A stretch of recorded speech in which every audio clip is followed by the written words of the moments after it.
Hello everyone, তো এতদিন আমার ব্লগ দেখে আশা করি তোমরা বুঝেই গেছো যে আমি মেদিনীপুরে থাকি। আজ আমি যাচ্ছি বাড়ি।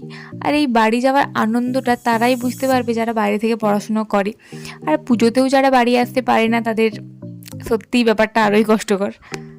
দেখতেই পাচ্ছ স্টেশনে পৌঁছে গেছি, আর এই মেদিনীপুর স্টেশনে দেখি সারাক্ষণই কাজ চলতে থাকে। তারপর ট্রেনে উঠে এই সবুজে ঘেরা মনোরম দৃশ্য দেখতে দেখতে পৌঁছে গেলাম ভোগপুর। হ্যাঁ, তোমাদের সেরকমভাবে কোনোদিন বলা হয়নি, আমার বাড়ি ভোগপুরে। ভোগপুরে নেমে টোটোয় করে যাচ্ছিলাম বাড়ি। তো চলো তোমাদের আজ দেখাবো আমাদের বাড়ি যাওয়ার রাস্তায় কতটা জলে ডুবে গেছে। আসলে আমাদের এদিকে এতটাও জল ছিল না। তোমরা পাঁশকুড়ার বন্যার ব্যাপারটা আশা করি সবাই জানো। তো সেই দিকের জলটাই ধীরে ধীরে এদিকে এসছে। তারপর তো বৃষ্টি কন্টিনিউ হতেই আছে। তো আমাদের এখানে কালী পুজোও হয়। কালী পুজোর সময় জলটা কমবে বলে তো আমার মনে হচ্ছে না। তো যাই হোক, ভিডিওটা এখানে এন্ড করছি। থ্যাংকস।